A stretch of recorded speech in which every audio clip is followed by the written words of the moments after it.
Hmm.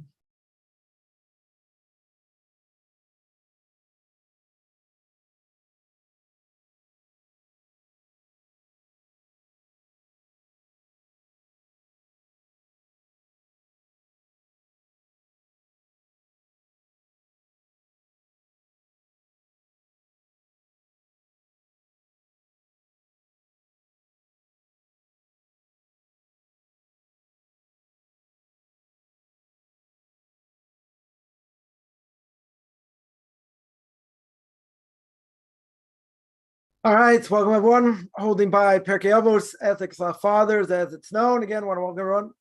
Holding by Pirke Avos, Ethics of our Fathers, as it's known. And we are in chapter 2, Mishna 13, this is part 24.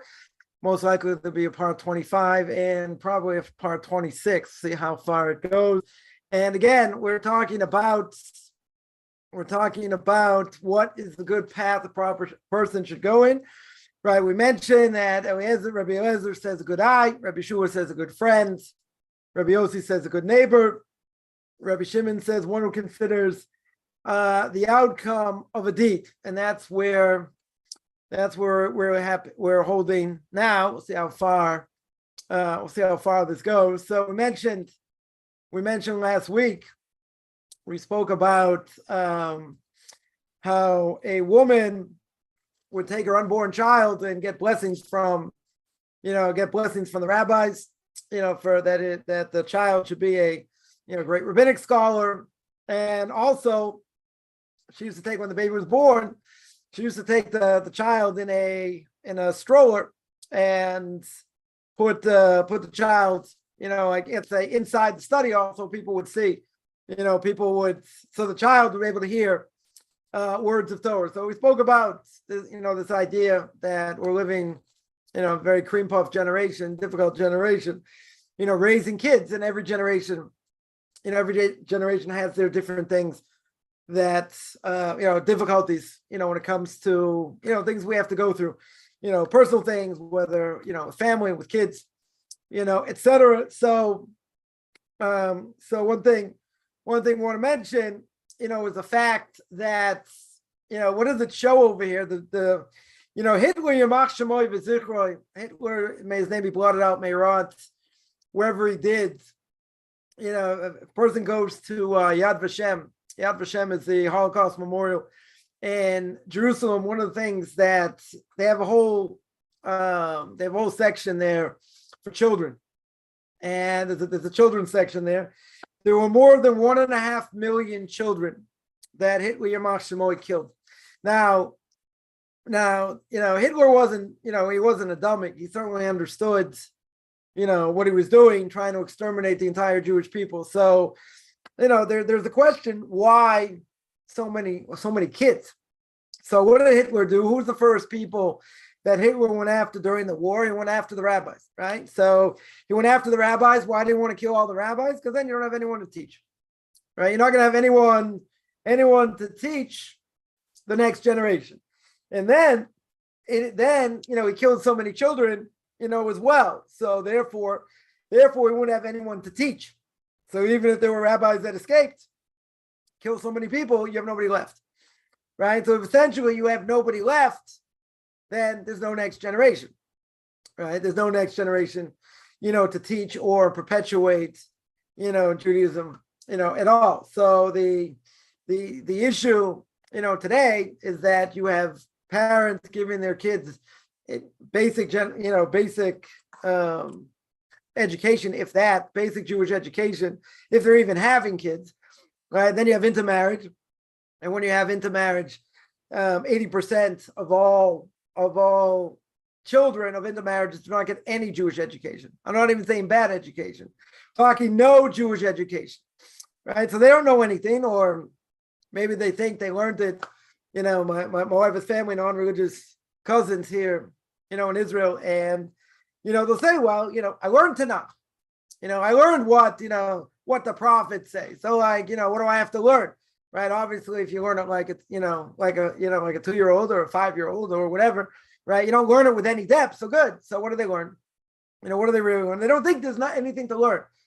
there's any, Torah to learn. So where they end up going, a lot of these people, after they do the army, they're 21, 22. What do they do? What do they do after the army? They travel, right? Israelis, I think, the biggest travelers in the world outside of the Japanese, because you find Israelis everywhere, like everywhere in the world.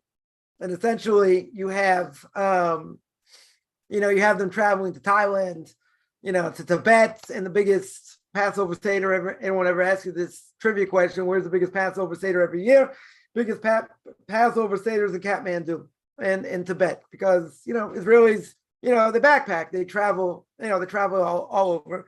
So, but they don't think there's anything to Judaism based on what they already learned. Now it's well known.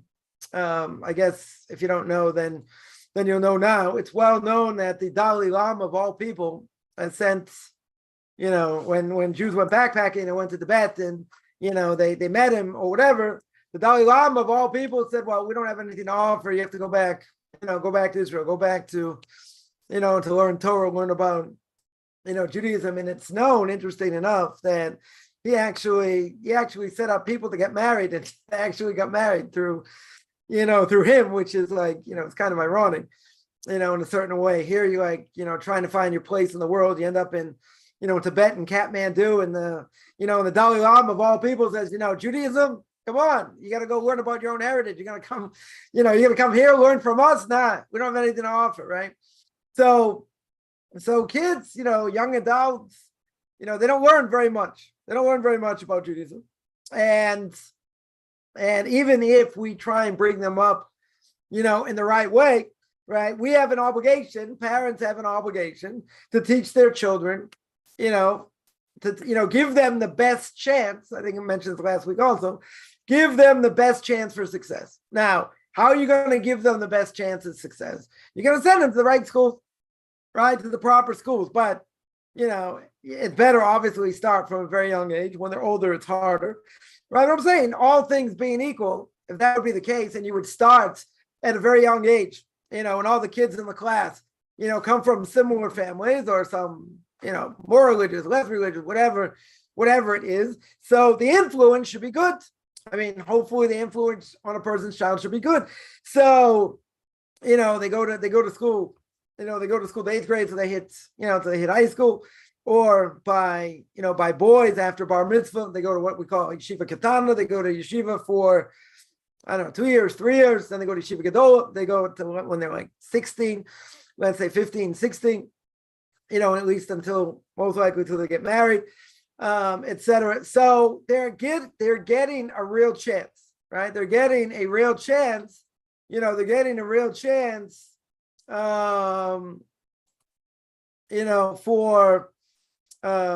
for success. So now what happens, God forbid, they've been educated the right way and they decide it's not for them, right? They decide, to go off. Okay, that's their choice, right? 100% their choice. You got the power of the street, power of, God forbid, bad friends, other things, right? So what you have is, it's a hard thing, right? It's a hard thing educating kids today. Every generation, we mentioned, has their own different evil inclinations, right? As we call it, different things that are going to try and get people, to go off. But at the same time, at least they know, they have a firm grasp on what Judaism is. Now they could say, I just want to have a free life. They could just say, I had difficulties, the rabbi embarrassed me, or this happened, or something else happened. And, it's a downward spiral, or they had problems at home. There are a million different, potential things that God forbid can go wrong, but 90% of where the child gets their education is from home. So even though, let's say a boy, he goes to school for long hours, right? Let's say you get 11-year-old, 12-year-old, they don't get home till, 5:30, 6. And then when they get older, they get home later. It's a long day. It's a long day for them. And most likely they're only learning Torah subjects. At a certain point, they don't learn, secular things, which the New York Times has written all kinds of articles, right? I mentioned this before, all kinds of articles over the last, 6 months, There've been a number of articles basically chastising the Jewish community for the sake that we're not producing enough people in the workforce, or let's say better, they're coming out of yeshiva with basic math and basic English. All right, that's their, that's their claim. But the reality is that even if, let's say, they go on to higher learning, after their, yeshiva education, whatever they decide to do. So the critical learning that they've had for years, they've been doing this for, day in and day out, studying the text and what the text means and what it represents, and, going through a lot of picayune details of what everything means. So when they come to learn other things, okay, so maybe they have to, brush up on math and brush up on other things. It could be. But at the end of the day, they're going to have a much easier time because they're used to putting in the time. They're used to putting in the effort. They're used to putting in that, they're used to putting in that struggle, right? They're used to putting in that struggle, for that. So that being the case, they're claiming, oh, look, at the end of the day, what's going on? Right? What's going on is they're going to say, look what they come out with. Look at their, basic math skills and whatever. So there are plenty of people out there that don't even need it. Right? I remember, I was teaching math in a yeshiva, and I was trying to, I was teaching them algebra, and they're like, this has no bearing on my life. I said, okay, let's make an algebraic, equation of you guys go to get gas, right? You guys go to get gas. How many miles per gallon are you getting? Right? So they're gonna say, well, guess what? This has nothing to do with, with algebra, right? So I asked them, okay, let's try again, right? And the question was, tell me how you figure out miles per gallon, right? It's pretty simple, right? If you know what you're doing, it's pretty easy. You see how many miles you went, and you see how many gallons it takes, right? How many, or liters or whatever, how many liters it takes to fill it up. Right? That's what you got to figure out. So you divide, right? It's pretty simple, right? You divide the amount of what's it called? The amount of miles or the amount of kilometers, right? Divided by, this is very easy math here, right? You're dividing by the amount of liters or gallons you're putting in, right? That's what you're doing. That's what you're dividing. So they're like, that's not an algebraic equation. I go, it is, but obviously they didn't want to admit it. But even so, what do you have? People can make all kinds of claims, right? And kids will make all kinds of claims. Very good, right? But at the same time, we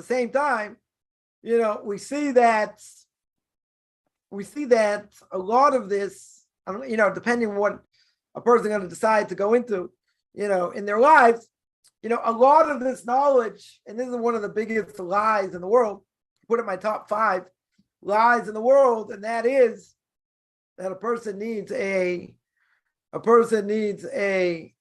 college degree to do anything. Now, people will swear by it, and people will say, oh, listen, if you don't have a college degree, if there's a choice between someone who's got a college degree, right, a university degree, and someone who doesn't, who are they going to choose? You'll say, a lot of times they'll choose someone who's got a college degree. Okay, right, a university degree. So, right, is that true? I don't know that necessarily to be true. But even so, what does that mean?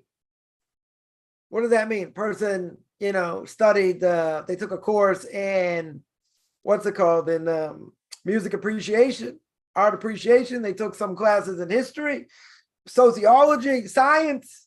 So that makes them a better candidate. They took English comp. They had to learn how to write. Okay, that's worth something. I'm not going to say not, right? But at the end of the day, there are a lot of people out there making a lot of money. Their English or whatever language, wherever they live, is not so good. It's not so good. Doesn't matter. They can get other people to write stuff for them. They can do things in, in AI now. They got this, GPT, whatever it's called, right?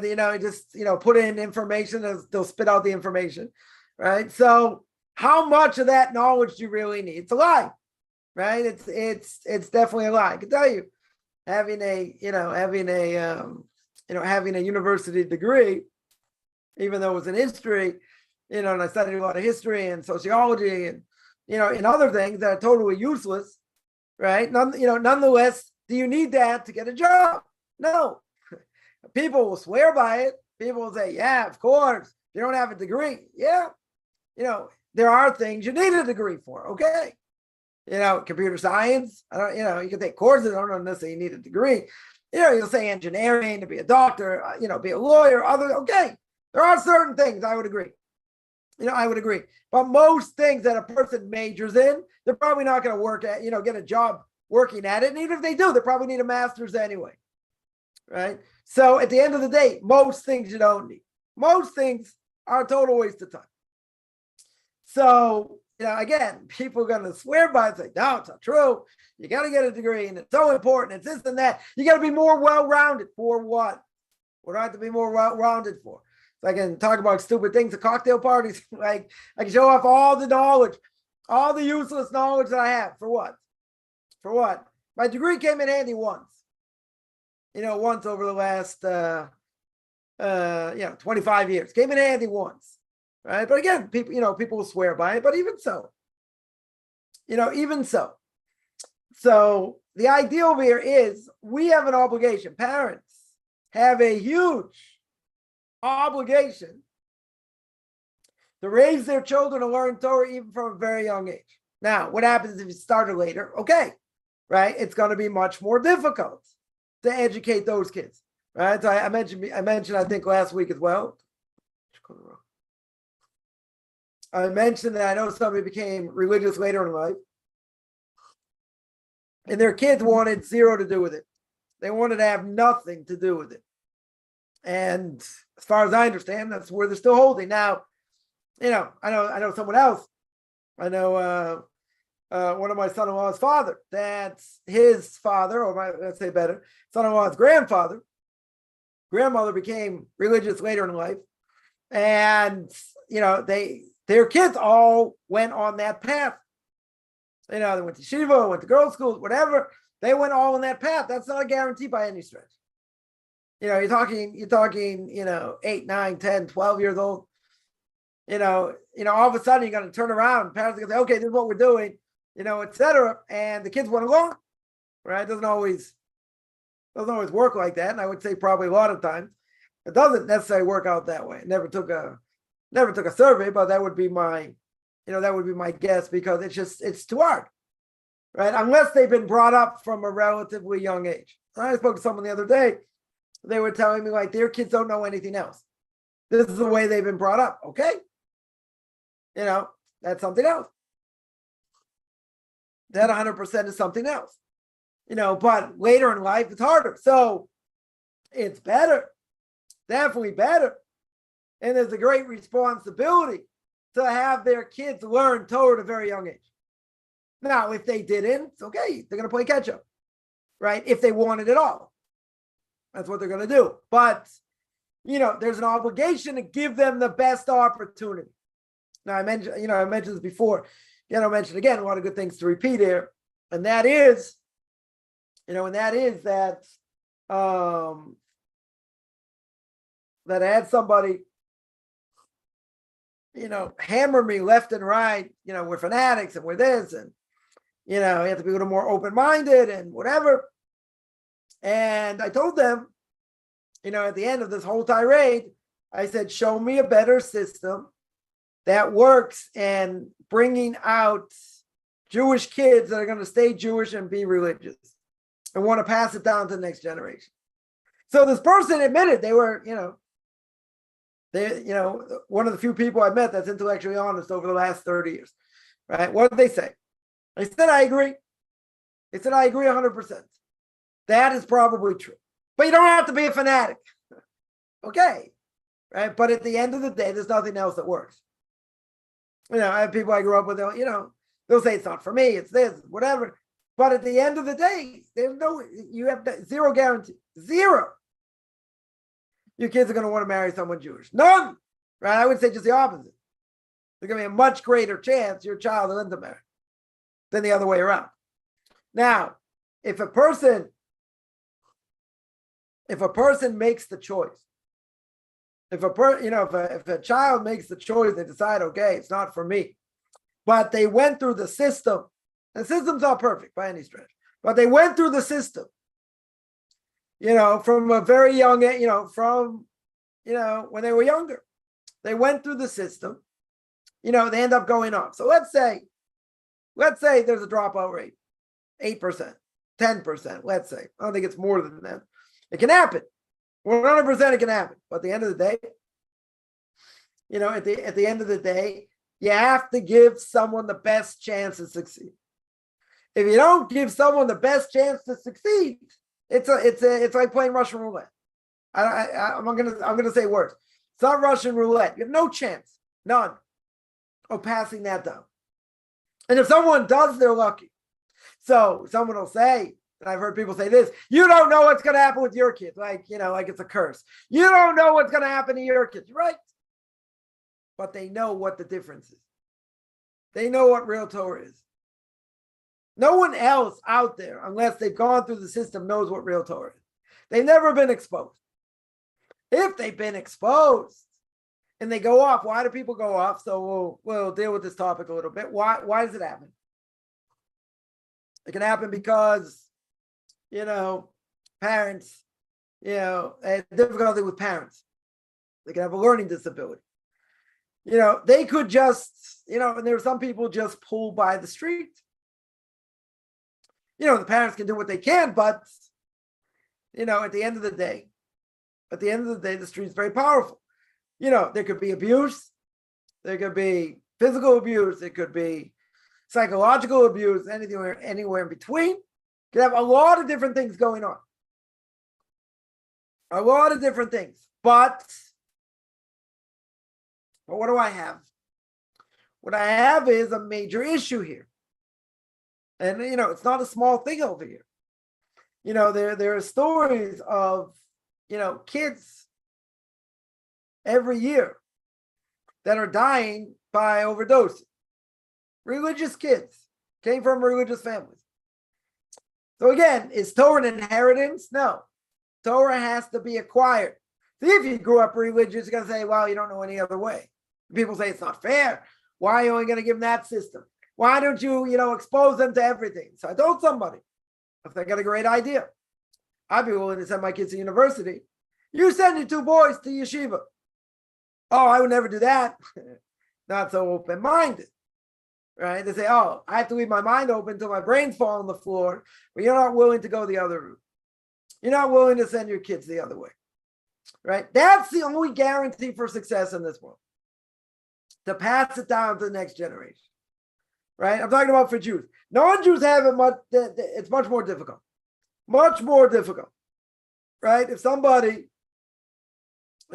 wants to be a Noahide, right? And if someone can't convert, or they don't want to convert, or whatever the case is, right? So there'll be a Noahide, fine. The problem is, it's a legitimate thing, I'm not saying not, but what's the problem, right? What's the problem? Problem is, a Noahide, there aren't communities, which, working on trying to, do that at some point. There's not, so many mitzvahs for them to do, not, holidays and whatever, certain things they can tune into to a certain extent, right? But the reality is that it's harder because you don't have an infrastructure. And when you don't have an infrastructure, especially for Jews or JITs, you don't have an infrastructure, it's very hard, if not almost impossible. And most people, I would think are gonna agree to this, and that is that if you're in the middle of nowhere, right? You're in Timbuktu, there are no Jews there, right, etc. So you're doing things on your own. And the problem is, when you're doing things on your own, or you're not in striking distance, it's 10 times more difficult. 10 times more difficult. Because you have no support. Or it's like someone mentioned yesterday, they got all these books, or Thursday when I spoke to them, they have all these books. They have a tremendous amount of books. Okay. A lot of books from art school, a lot of books from what do you call it? Feldheim, right? Feldheim.com, right? A lot of books. But they said, I've never seen how people do things and keeping kosher and washing their hands and, in other ways, practical things. I've never been in a room and seen someone shake a lulav or light the Hanukkah candles. Now, you can watch videos on YouTube, right? It's not the same, as seeing somebody do it and being invited for Shabbos and see what goes on at a Shabbos table, see what goes on during the day, and what you're allowed to do or not allowed to do or whatever the case is. It's like being led in the dark, right? So most people, who I come in contact with, that's the case. They always say you got to get out of Dodge, right? At some points, you got to get out, you got to move, right? Not so easy, and it takes time, okay, right? But when a person's not exposed to what they should be, meaning that they're not part of a Jewish community, it's harder. It's much harder, right? I had someone once tell me when they finally moved to a community, they're like, you didn't emphasize it enough. I said, of course I did. I speak about it a lot. They're like, no. But it's like night and day. You got to tell people it's like night and day. Okay, but it's not the same, right? I can say that, and people can nod and say, yeah, must be whatever. But if you've never experienced it, you're not there, it's very nice. But it's not the same. Totally not the same. So, it's crucial, first of all, to get the education, to understand what I need to do as a Jew, as a JIT, a Jew in training, as a Noahide, right? That's what you got to do. That's the obligation. Whatever a person needs to do. I mentioned this before. People think, oh, you know what? Being Noahide, yeah, not so hard. 7 laws. 7 laws, right? 7 laws that are an umbrella.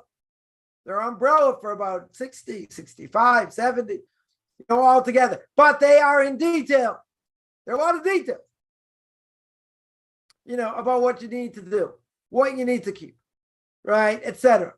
Right? I just started speaking now for Noahide Nations on doing the Noahide laws and speaking about law courts. And like I mentioned, that why did the entire place of Shechem, why did it have to be destroyed? Why did it have to be wiped out? It had to be wiped out because everyone knew what was going on with Dinah. No one turned him in. You can say he was a prince, they were afraid, this, that, but you have to set up law courts, right? They, in that case, the violation of Dinah went against the Noahide injunction against theft. He took her illegally. It's kidnapping, right? Took her illegally, right? But nobody, no citizen, any of them took any initiative to bring Shechem to justice. Come along, Shimon and Levi. They destroyed the whole place, right? So the Rambam, just throw this out there, just so people understand. The Rambam brings down in the Laws of Kings, chapter 9, halacha 14. And he says the Gentiles must fulfill the commandment, establish law courts. How do they do it? They're obligated to set up judges, magistrates, every major city, to render judgments concerning these 6 mitzvahs, to admonish the people regarding observance. And a Gentile transgresses these 7 commands. What's the punishment? Says the Rambam, execution by decapitation.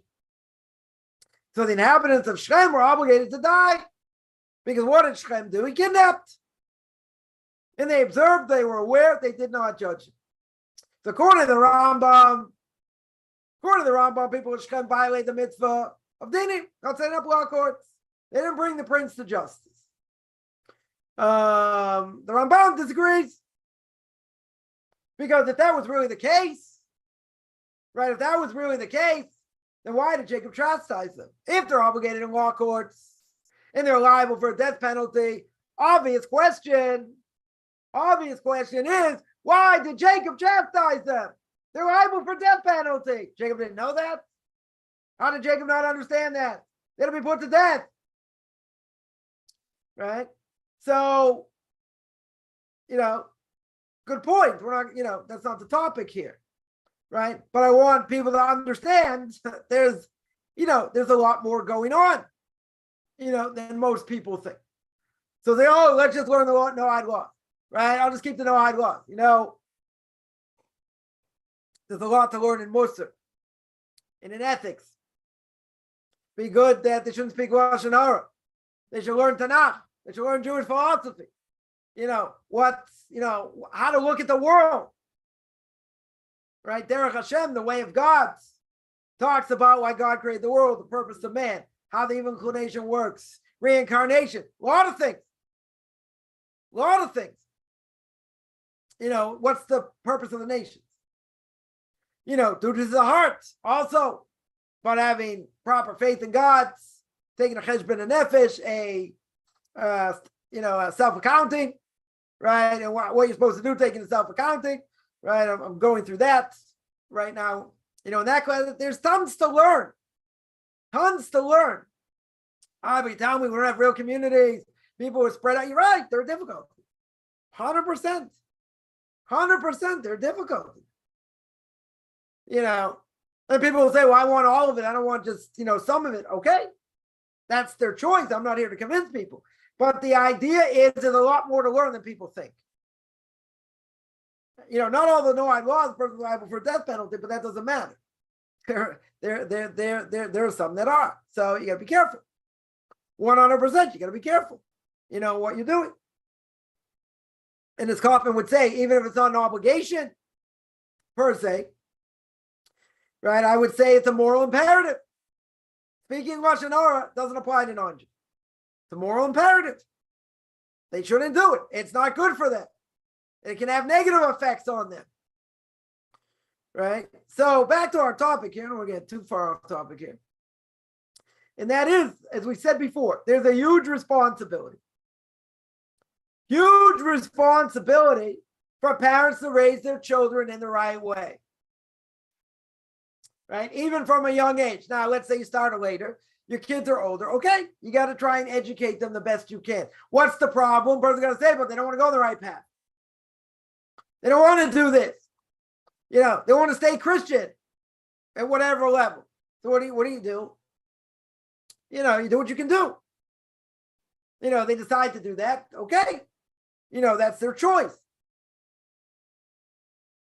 We're not obligated to try and convince people. We mentioned before, Jews are not obligated if we are quote unquote the chosen nation. Not our obligation to try and convince non-Jews to keep the Noahide laws. But we have an obligation for our own kids. So parents should pour out their hearts in prayer all their days, that they should be successful if they have children, educating them in the right path, that God should help them, right? That God should give them heavenly help, that they will see blessings from their actions. So usually the mantra and the motto is that, you have to let kids be kids. At the same time, they have to know what the right way is, what the wrong way is. Rav Chaim Brisker, more than 200 years ago, Rav Chaim Brisker, the Brisker Rav Israel Zev Soloveitchik, bless the memory, one of the sons of Rav Chaim Brisker, who was one of the Torah giants of that generation. The Brisker Rav said when he was 6 or 7, his father, Rav Chaim, constantly told him, you're going to be responsible for your actions. There's such a thing as called Gehenna. There's such a thing as paying the price for what we do in this world. He said he was 6 or 7. You're going to say, how much can a 6 or 7-year-olds understand? You'd be surprised. You would be surprised. Because the reality is that they pick up a lot. And again, it's not just what they see in school and their friends or whatever. That's part of it. But 90% where their education comes from, for better or for worse, are the parents. and the kids will sense parents in a bad mood if they yell and scream and different things. They see all this. So we're our own worst enemy. A person's going to have a bad day. A lot of things go wrong, different things. True. And kids will see that. Like, we have to be the Energizer Bunny and be so happy day in and day out. And then like person, God forbid, may lash out at their kids because their kid did something or said something or they were annoyed, etc. That can happen. But see, they don't understand. I'm not saying it's right either way, right? But they don't understand what a person goes through. You can't explain them. They're not going to understand, right? But it doesn't make it right either way. So they're going to see, oh, right, you did this. Oh, right, you did that, or you cursed, or they remember. They see from a very young age. Very young age. We have no idea how far the repercussions go. But a kid could see, someone I know many years ago said, he grew up in a modern Orthodox family. And, he comes home. His father kicks back, sits in his lazy boy, starts reading the paper, and he says, you got to review, you got to learn. Meanwhile, he's kicking back reading the newspaper, right? Or turning on the TV. So what could a kid say? Oh, do as I say, not as I do? Kid sees a major contradiction. That happens. That happens. Kids will see people do things that obviously are wrong. 100% they're wrong. Because they're wrong. They'll say, well, this person does it. He's well respected in the community. So why can't I do it? It's a contradiction in terms. It's a total contradiction in terms. That being said, the kid could say, well, if that's what Judaism is, that's how people act. Why should I keep it? Look what he does. Or look what she does. Or I had someone tell me many years ago, a friend of my father, bless the memory, said, when I was growing up and I went to the Jewish school, and the Rebbe hit me, and that's what Judaism is. He kept saying it over and over because I kept telling him, well, who says that's what Judaism is? Maybe, your Rebbe had a bad day, whatever. And he kept saying the same thing. So I said, imagine, I heard this from Rebbe Wine, should be well. Rebbe Wine once said, imagine, kids in 5th grade, right? 6th grade. He's like 9, 10 years old. He has a bad teacher. Let's say we all agree. We all agree this teacher was bad. Okay. Right? This teacher's bad. And what happens? So everyone would agree that he's bad. So you chalk it up to experience. When you chalk it up to experience, maybe you have to get the kid help. Could be you got to get him, he has to go to therapy, different things. But the kid is never going to say, guess what? I'm done with school. We don't need no education. Pink Floyd, anyone doesn't know, right? We don't need education. I'm going to go get a job. Come on. Get a life. It's never going to happen. 10 years old. Kid's going to drop out of school? Never. Right? In most cases.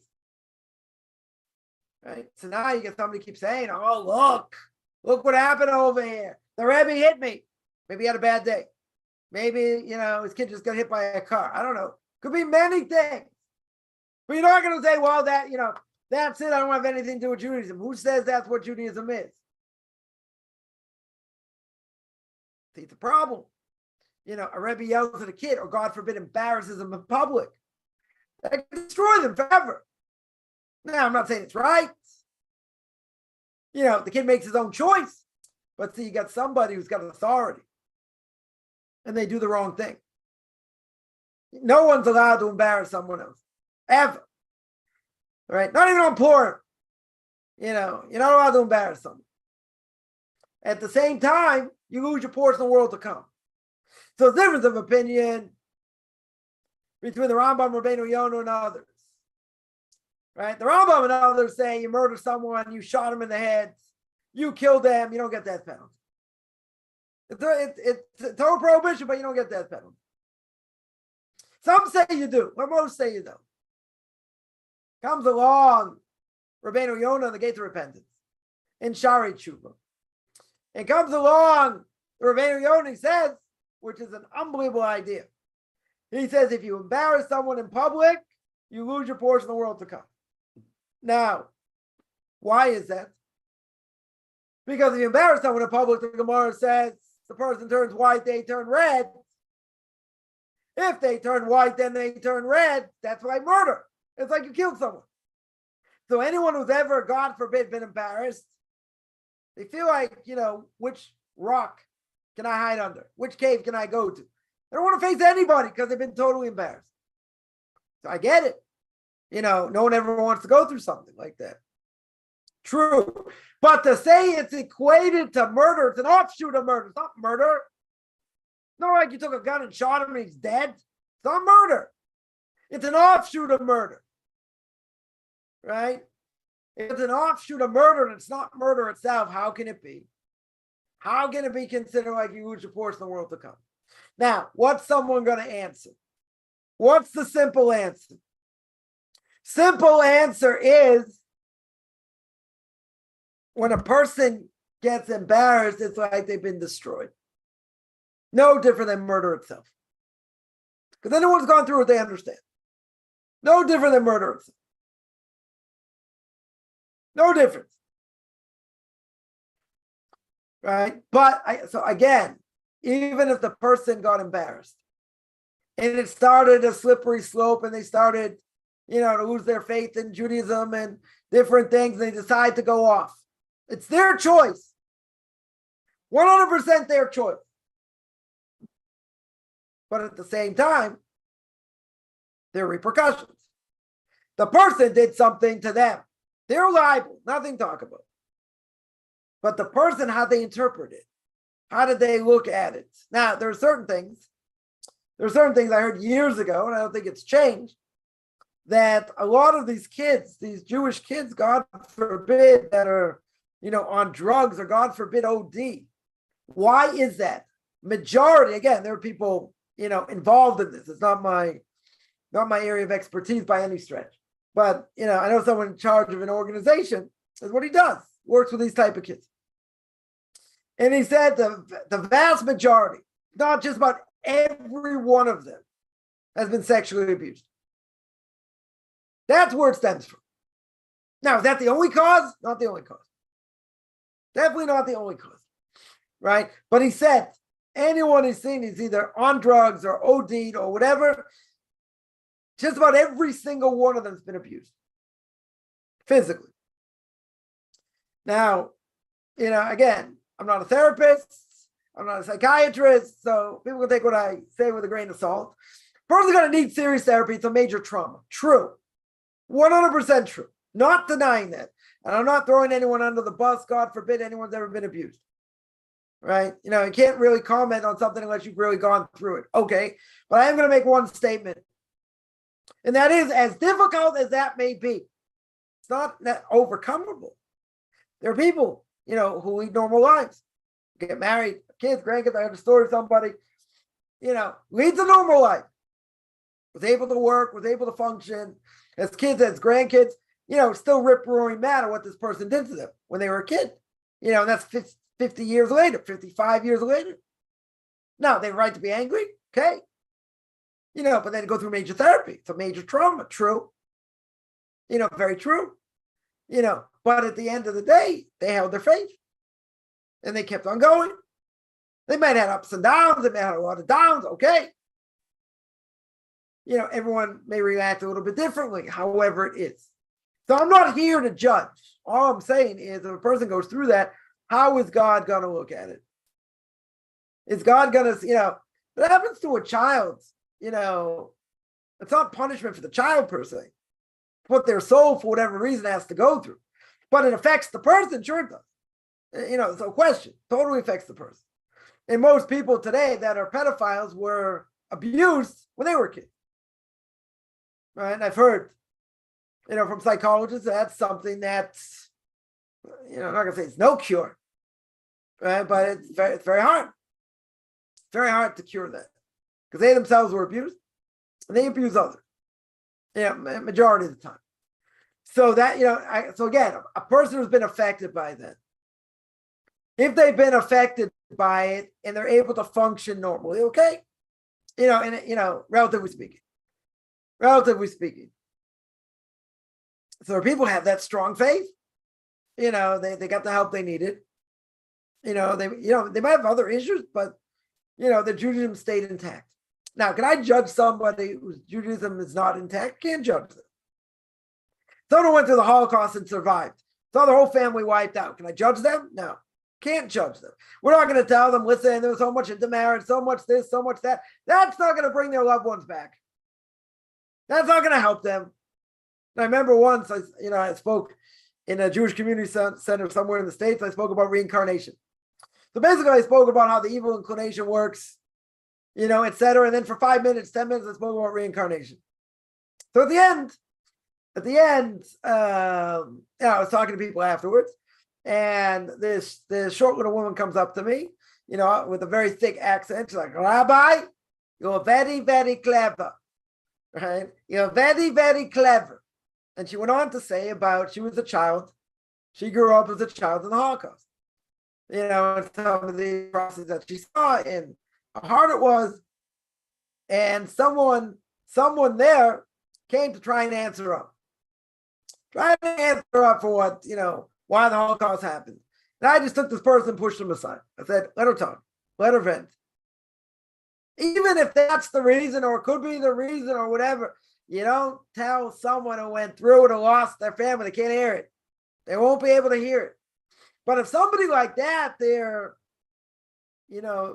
went through that and their faith is strong. One of the great rebbes, I forget which one, someone came to them for a blessing, whatever blessing, whatever it was that they wanted, that they needed. So the Rebbe said, don't go to me. Don't come to me. Don't come to me. I want you to go to this person. Is this person with a tattoo, right? He's got the, he's got the numbers on his arm. Go speak to him. Why go speak to him? Because someone went through the tragedies that he went through, and he still has faith. He's much greater than me. Go ask him for a blessing. So what's my point? So my point is, somebody goes through that and their belief system is still intact. Is still intact. That's unbelievable. What if their belief system is shattered? They go through a tragedy, an absolute tragedy, right? And they lose their faith. They lose their belief. Can we judge them? We cannot judge someone unless we've been in their shoes. What I can say, though, is how's God going to view this? In other words, someone says, God, where were you when this happened and that happened? And, they lose their faith.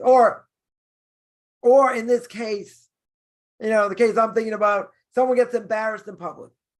Nobody wants to get embarrassed in public. Person that embarrassed them, yeah, they're going to pay. They're going to pay a serious price. What about the person who said, that's it, I'm done. I'm done with yeshiva. I'll go learn other things. I'm not going to be a religious Jew. I'm not going to be an Orthodox Jew. Now, the question is, and that I'm throwing out there, the question is, how do we view it? How do we view it? Do we view it in the sense where that you're right, it's a terrible situation, whatever the person went through, but at the end of the day, they have to answer. They have to answer for what they've done. Now, they could make the claim, and they could say, after 120 years, God, you put me through this. And God's going to say, well, why didn't you get my Torah mitzvahs? First, they're going to say, what, are you kidding? They understand what absolute truth is now. They're in the spiritual world. So they say, what are you talking about? Look what I went through. I saw my life flash before my eyes. I know exactly what happened. How can it be? How can it be you allowed this to happen? You're so benevolent. You're so good. You're supposed to do all these things. Look what I went through. Look at that suffering. This is what you put me through. God says, I understand. You have a good claim. But I want to now show you the bigger picture. I want to show you what happened. I want to show you what your soul had to go through. Not that you brought it upon yourself. Let's say you didn't bring it upon yourself. This is what happened. Okay, maybe you're goofing off. The yeshiva's having a bad day, whatever. Just, you went too far, whatever. But why did it have to be so strong? Why did it sting so strong? Now, it could be, maybe I heard these things, maybe he did it himself. Let's say for argument's sake, he didn't. So it's not punishment for him. It's punishment for what his soul had to go through. So if that's the case, God says, yeah, you were supposed to go through this. This is what your soul had to fix up. But so you took it the other way. You went a totally different way. I didn't set you up for that to break you. Now, what are people going to claim? And I hear this all the time. Right? I hear this all the time. And that is, people will say, this happened, that happened, the other thing happened, right? Etc. But but what happened? I was put in a situation I was never able to overcome. In other words, I was put in a situation to fail. God says, I didn't do that.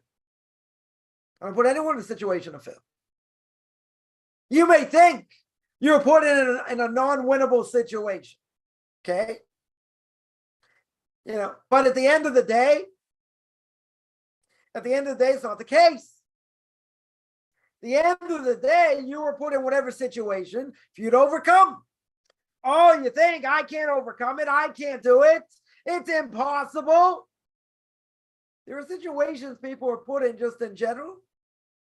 You hear stories of women, that their kid got caught underneath a car and they're able to somehow miraculously lift up this car, get their kid out.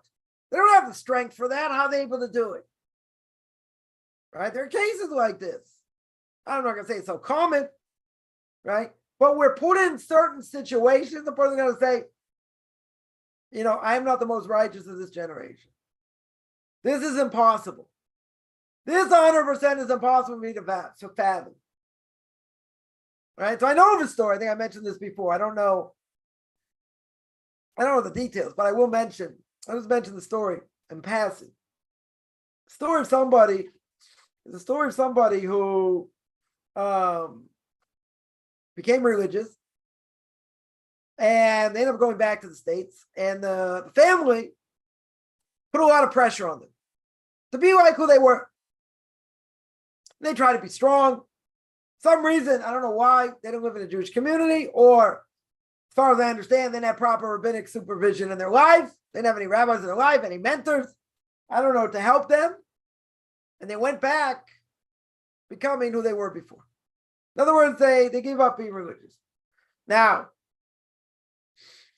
what did that person, I'm just going to tell you what they claim, because I don't really know the details, right? But the person claims God put them in a situation that was unfathomable for them to handle. They thought for themselves impossible. But they didn't have people behind them. They didn't have community behind them. They didn't have help. They sputtered, right? So again, I'm not here judging. Person's making a statement, they were put in a situation that was impossible. It was impossible. So at the end of the day, they're still going to be liable. Because if God put a person in a situation they can't handle, that's impossible for them, and he's going to punish them on top of it, that's unfair. That cannot be the case. God's never going to do such a thing. Because then why is he going to punish them? By Pharaoh, I understand. God hardened his heart. Beginning to Parshas Bo. Different reasons why God hardened his heart. But the point is the Rambam asks and others ask, if God hardened his heart and played with his mind, so he wasn't able to repent, so why is he punished? Why in the world to get punished? So the Rambam in the laws of repentance speaks about it. Others speak about it. right? Not the topic here. But we go through things. The person's going to say impossible. Impossible. No way to overcome. Right? So we'll go back to Abraham. Abraham went through a lot of tests. Went through 10 tests. We're going to speak about it one day in Pirke Avos, probably when about 97. Probably gets here one day, the rate we're going. Right? But Abraham is called Abraham Ivri. Now people say, oh, Abraham the Jew. Guess what? Abraham wasn't Jewish. Or, we're claiming that the Gemara says he kept the Torah before it was given. Right? Exactly what that means, the whole discussion. But essentially, he kept the Torah before it was given. Right? So, but if he wasn't really Jewish, let's say, because the whole discussion, Abraham, Isaac, Jacob, the Jewish people, before they came to Mount Sinai, what were they? Were they Jews or were they Noahites? Good question. Right? Also not the topic here. But the point is, Abraham is called Avraham Ivri. What does Ivri mean on the other side? Just like when the Torah says Avraham HaYarden, the other side of the Jordan. It says the other side of the Jordan. Now, comes along the Torah and says Abraham was on one side of the world, commentaries say, and the rest of the world on the other side. So the Rambam brings down the laws of idolatry. How it says at the beginning how people got caught up in idolatry and all that. Comes along Abraham on the scene. And Abraham, these are all idolaters. Everyone here had their pocket God. Here's Bob. Don't leave home without him. And Abraham says, no, there's one God. And there's a world of design. And he talked about, showing the world a world of design. They laughed at him. They said, this God ever spoken to you? Has ever done anything for you? At that point, the answer was no. But he said, I know there's a God of design. And he was able to draw close thousands, tens of thousands, him and his wife. Right? He's able to do that. But he fought against the entire world. The entire world was absorbed in idolatry. It'd be like today, religious people and everyone else is atheist. Not agnostic, where I have a doubt whether there's a God. Atheist, like we read today. We read today the Parsha of Amalek. What did Amalek bring to the world? Atheism. Doubts. So that's what you're wiping out in this world by keeping Torah, by keeping mitzvahs, showing there's one God, showing things don't happen by chance. And that's what Amalek's all about. Doesn't believe in supernatural. Very good. Right? So we want to wipe that out. So imagine, you got these Orthodox Jews, forget about the Christians, whatever. That say, believe in one God. We're going to live our lives according to what this one God says and what he wrote. He gave Moses to write down. So we're doing all, keeping all the Torah and all these mitzvahs. And everyone else, a bunch of atheists. There's no God, who lays din, who lays dying, there's no judge, there's no judgment. There's no nothing, stuff happens. Right? As they would say, my bad luck. That's how Haman dies. He's being pinned down by angels. The Gemara says, the angels open up his eyes. And he sees he's pinned down by angels on Esther's couch. Ahasuerus, dimwit that he was, walks in. He's like, what? You got to take my wife in front of my face? And he can't move. What is he going to say? Angels are pinning me down? What would Ahasuerus answer? Ahasuerus would answer, guess what? You don't believe in supernatural. That killed him. That was his final, he still, at that point, Ahasuerus still doesn't want to kill him. Until he walks outside and he sees the gallows. And then once they say, yeah, that was the gallows that he used to hang Mordechai, at that point, Ahasuerus felt threatened. He felt threatened for his life, and then he said, hang Haman on it. But otherwise, he wouldn't have killed him. Even with the situation the way it was. Still wouldn't have killed him. Right? I digress here. Right? That's not the whole point. The idea over here is, we got to think. We got to think, what am I doing here? What is my purpose? Whether as a Jew or as a non-Jew. How am I supposed to do that? How am I supposed to perfect it? Etc. And the most important thing more than anything else is people need guidance. They need guidance. They can't get anywhere on their own. It is not going to help. Totally not going to help. They'll get to a certain point. But a person needs to mentor somebody, a mentor, a rabbi, someone, put them in that right direction. But this person who's going to say, wow, God put me in a position that was untenable. It was impossible to succeed. So you're any different than Abraham. Abraham was thrown into a fiery furnace, willing to die for his beliefs by Nimrod. And his father gave him a hard time. His father sent him to Nimrod. After that whole story, the Medrash says, Abraham destroys all the idols that his father had in the store one day, and he put the stick in front of one hand of one of the idols, right? And his father comes home, Terach comes home, says, Abe, what happened over here? So Avram says, there's a big fight, all these angels, all these idols, and this idol, he was the sole survivor. So Terach says, it's not true. How can that happen? These things can't do anything. They don't have any power. Oh, so what did his son say? What did Avram say? The Medrash says. So if that's the case, why do you worship him? Why do you worship these idols?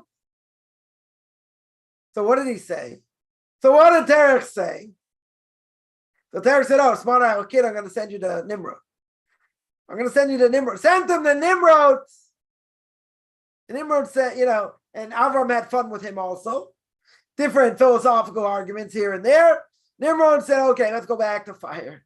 Right? And Avram says, well, what do you worship? Fire. I worship the God of fire. Oh, really? Here's water, puts out fire. I worship the God of water. Right? So Abraham says, yeah, but the wind can just, take the water and move it about or whatever. And then he goes back to the wind, he goes back and forth. Then Nimrod finally sees being played with. So he says, let's go back to fire. Let's go back to fire. He throws him in a fiery furnace. Right? And he came out unscathed. Now, you look at that, Abraham, had massive tests. From his family. He had massive tests. And because he went through those tests, allows us to go through these tests. Because it says, Mishna Avos 7 Laboni. Actions of our forefathers are assigned to his children. You're going to say, but I'm not Abraham. You're right. But he gave us the ability to fight against these things. Even if it's hard, we may go through a lot of difficulty. No question. The question is when we fail, and then we say, wow, this is what you do to me? I changed my life. How many people have changed their lives? Someone comes out of Christianity being Noahide. How easy is that transformation? Not so easy. They have all kinds of other problems. Family problems, livelihood problems, same thing. A non-Jew who comes out of Christianity, let's say, paganism, whatever, they decide they want to convert. Right? They decide they want to convert. Is it easy? Oh, no. They have a lot of issues, could have family issues, livelihood issues, health issues, everything in between.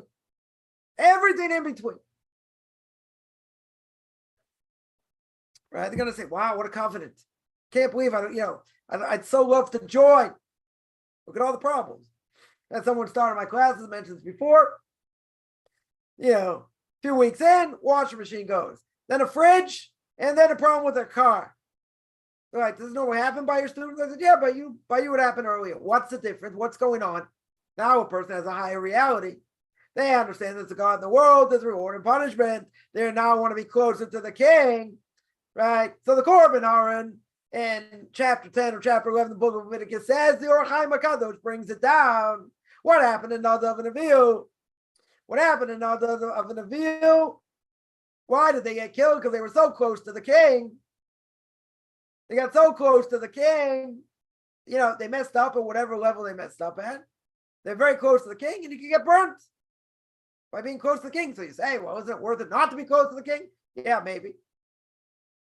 But you're going to be punished for that also if you had higher expectations, right? If God had higher expectations. So you're going to say, well, I'm damned if I do it, I'm damned if I don't. True. right? But you want to keep it not just because you're going to fry in hell forever. You want to keep it because it's the right thing to do, right? And we believe it's true. That's the highest level, even if we don't get reward, right? But that being the case, look what's going on over here. The closer a person wants to get, the stakes are higher. If you're vice president and you mess up, the president is not going to be too happy. You might lose your job. If someone much lower messes up, they may not lose their job because they're not, it depends what the expectations are. If the expectations are really high, and now you have, you're changing your mentality over here, whole different world. The way a person gets judged and looked at is totally different. You could have been more successful, with livelihood and totally healthy and this and that. Person decides they want to convert or be a Noahide. Guess what? The stakes are different. What goes on is different. How God looks at it is different. But if you're going to say, well, I don't want to be so close, I don't want to get punished like that, this and that, I'll stay ignorant. God's going to punish you for that also. If you had greater potential. Famous story the Medrash says about a fisherman. Fisherman gets up to heaven. God says, what's the first two questions you're going to get asked? Were you honest in business? And did you learn Torah? So on the learning Torah, what does the fisherman say? He didn't give me brains. He didn't give me brains to learn Torah. God says, really? What was your occupation? So the fisherman says, the fisherman says, how did you trap fish? So he said, I had to get there early in the morning. I had to make the nets, and I had to tie the nets, and I had to do this and do that. Like, the whole complicated thing. And that's how I made my living. God says, I bet you the same God who could train you to do that, gave you the brain power for that, probably gave you the brain power to learn Torah also. Oh, that's like getting hit right in the head, right here, right in the head. Checkmate. Right? What's it going to answer? You weren't born a fool. God gave you brains. God gave you brains. God gave you brains. He probably gave you brains for that also. That's what he probably did. So no excuses. How can a person make excuses over here? So again, when a person goes through a difficulty, right, a hardship, so to speak, then, it's a different issue. How does it get judged? So I see there are a bunch of questions. So I'll take question right on this now, and I'll get back to the other question. Someone asked, people sexually abused. Yeah. Did the same thing, what you do in Orthodox with people like that. It's a problem. They have to be turned in, right? In other words, if someone's guilty, let's say, you got evidence. Someone is a danger. Someone is a potential danger. You have evidence. So you got to turn them in. You turn someone into secular authorities. You lose your portion of the world to come. But if you know someone's a menace and causing damage, you turn them in. You have to turn them in. You don't have to ask a question on that. The pedophile, yeah, it should be turned in. Now, what happens exactly? So this is, I'm going to say, not so nice in some ways. And that is sometimes these people are protected. I'm not saying they should be. Sometimes, again, it's an adult against a child, making the claim. The child could just have a vendetta against the teacher and nothing really happened. They're making it up. That could happen. But it has to be verified. It totally has to be verified. Now, sometimes, and I've heard stories, people who were guilty, let's say, and nothing happened to them. There weren't repercussions. Or there were repercussions, but the person went somewhere else. But any community where they go, the community has to be warned that this person has been convicted of being a pedophile. Every community has, it's not, you gotta say, the men are separate, the women are separate, so this is what happens. Every community in the world, everywhere has problem with pedophiles. Everywhere. Just go, all you have to do is Google this community, wherever it is, how many pedophiles live in the community. There are going to be pedophiles everywhere. Everywhere. You can say, oh, it's just Orthodox Jews. Not true. Not at all. Right? These people, if they're guilty, they should not be protected. 100% they should not be protected. They have to be investigated. If they're guilty, people have to be warned. Totally have to be warned. I'm not saying they should brush it under the table. And I shouldn't say a lot. Sometimes that happens. I'm not saying it's right. Or maybe they'll move them somewhere else. Or maybe, they'll put them in a position they're not working with kids. Or they're not going to come in contact with kids, or whatever the case is. Right? But there are times they don't get prosecuted or gets pushed under the table. Right? I know a story of somebody. His kid was abused. Nobody wanted to do anything. Why? Person, well-respected person in the community. Person had money, different things. They didn't want to go against. And this person now, stood up against him. He made a whole ruckus. And basically, since they saw no one was really willing to do anything, they moved out of this place. That's horrific. They have to be made like a pariah because this person did what he did. And he gets bullied and he gets harassed. That's insanity. So, I heard this person speak. Right? He said, he didn't go through all the details, but basically that's what happened. The community railed out against him and his family. He was made like a pariah. So he left. He did what he could, did what he needed to do, but left a very bad taste. Very, very bad taste in his mouth. So a person will say that's not right. Okay? Not disagreeing. And how can that be? People believe what they want to believe. Even by Orthodox Jews. And people want to protect people. But the person's a menace. Orthodox community, I was walking home from synagogue, on Shabbos, tons of kids all over playing this, that. You cannot allow people like this to walk freely on the streets without people being warned. That's horrific. Right? That's horrific. Does it happen? It happens. Shouldn't happen. There are people maybe get moved around this and that or whatever, but they go, even if they move, they go doing this other places. That's the problem. I'm not going to say it's not a problem, it's not handled. Some cases handle better, some cases not. But why should someone who comes out and it's been proven and the person's guilty, why should that person be protected and the person came out against him, who's got all the evidence and everything else, get harassed? Why? Doesn't make logical sense. Why should someone be protected? Get a person like that running around. People have to be warned. 100%. So I'm not going to say you have to look at it, each case.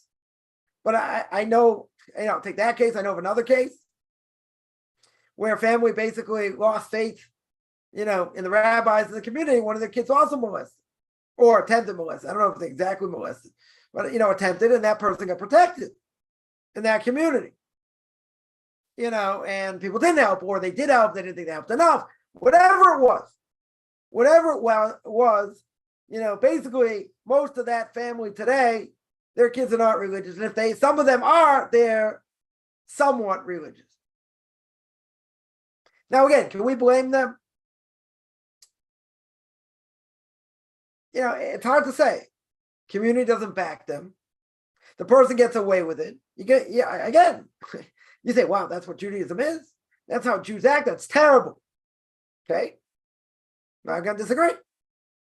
Definitely not going to disagree.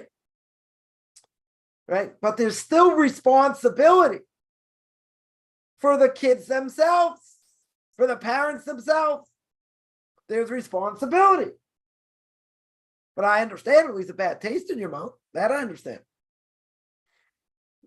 Makes perfect sense. but that's going to cause the person to go away from Judaism? Could. So then my question is, again, in a case like that, it's not for me to judge, right? How is God going to judge it? You're going to say, yeah, it was a tough test. Community didn't have your back. I'll give you a case happened to me. I use myself as an example. Most people know I was in South America. I was in Chile, Santiago.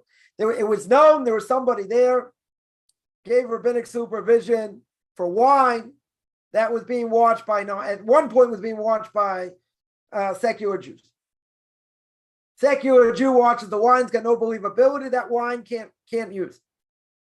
It's not kosher. It's called yain nesa. Can't use it. Got to dump it out. Everybody knew this. Well, this person caused a lot of harm in the community in different ways. So what happened? Called up my rabbi, asked him, what do I do? What do I do in such a case? Everybody knows this. I was teaching in the school. He said, everybody knows it. You got to call it in. So I sent an email. I didn't go as far as I could have for different reasons. Next thing I know, I lose my job. I lost my job, and they owed me money. And basically the one who was giving the money basically said, listen, we don't want you speaking out against any other rabbis in the community. If you speak out, if we're not going to pay you what we owe you, again, this is extortion. We're not going to pay you what we owe you unless you sign a document saying you will not speak out again, ever against rabbinic rabbis in our community. Now I'm stuck in a country, got no way to make money, right now. The kids are in this school. What do I do? What do I do? Right? The Rabbi gave me, some advice, what to do, if I was going to go after them in the future, different things. And he said, you sign under duress, this is what you do. I screamed at them after, I gave it to them. I said, this is extortion. He said, it doesn't matter. You're going to get paid otherwise. So now I'm going to ask you the following question. I'm going to say, listen, this is totally not fair. Right? You have no right to do this. This is extortion 101, 101A, 101B. Right? This is extortion. Now, extortion is forbidden according to the Torah. Right? For Jews, for non-Jews, forbidden. Forbidden. Did they care? No. They didn't care. Right? So at the end of the day, who got messed up? Me. Right? Because I stood up for Torah. My Rebbe said, you know what's going on. This is what you have to do. You know it to be true. You got evidence. And that's what happened. So I didn't take as far as I could have, again, for different reasons. But the point is, I could have easily asked that question. Here I am trying to do good things. I got canned. I got canned because it's what I did. You're going to say, but you stuck up for Torah. Isn't it true? You stick up for Torah. You keep God's word. You never lose. So you don't lose keeping Torah. So what happened over here?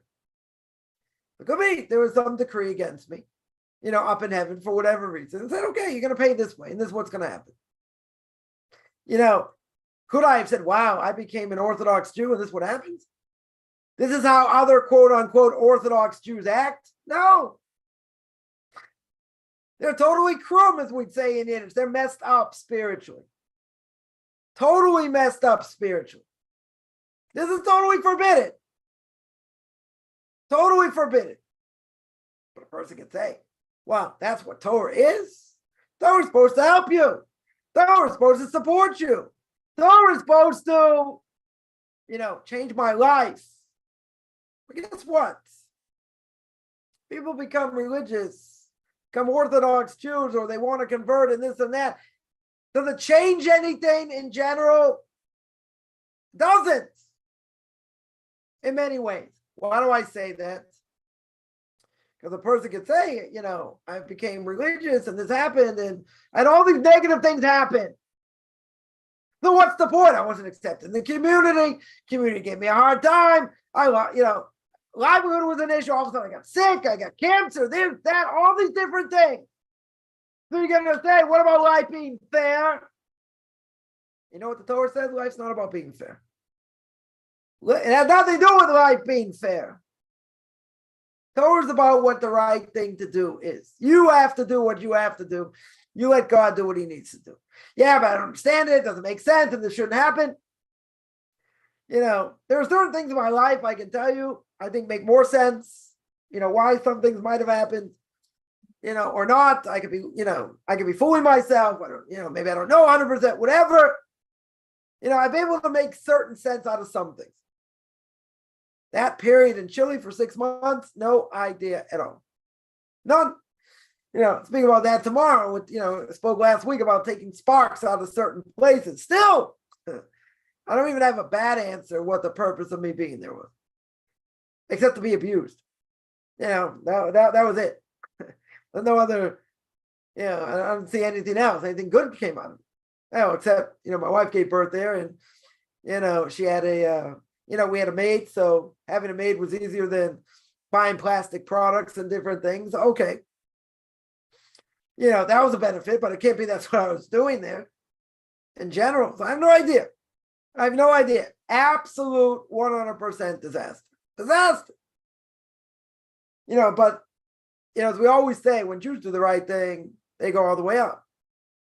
When Jews do the wrong thing, they go all the way down. Right? There's nothing in between. So you're going to say, well, these Orthodox Jews, they stink to high heaven, right? They're corrupt, right? I heard from two people. One person who it happened to, I came out against.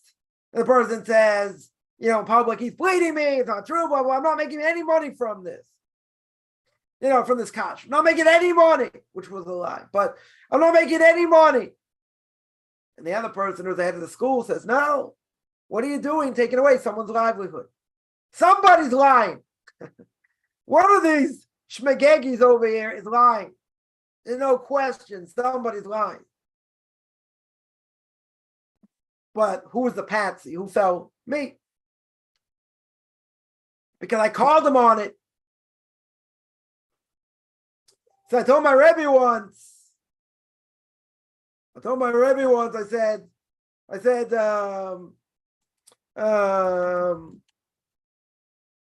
said, you made me way too strong.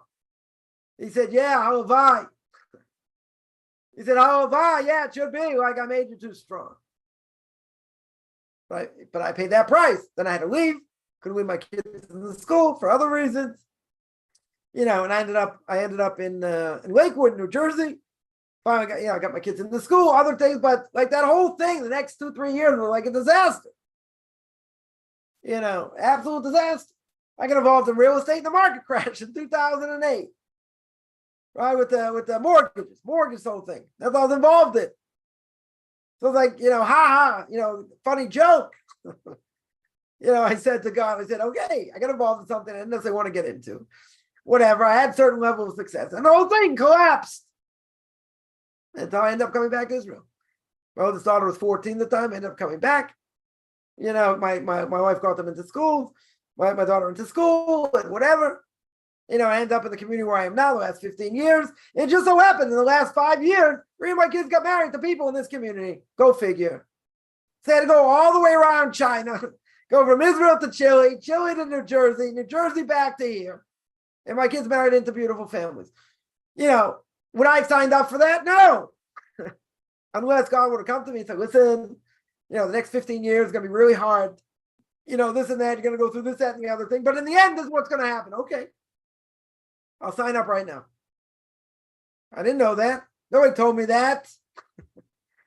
Nobody gave me that info. But I had to go through it. And it was hard.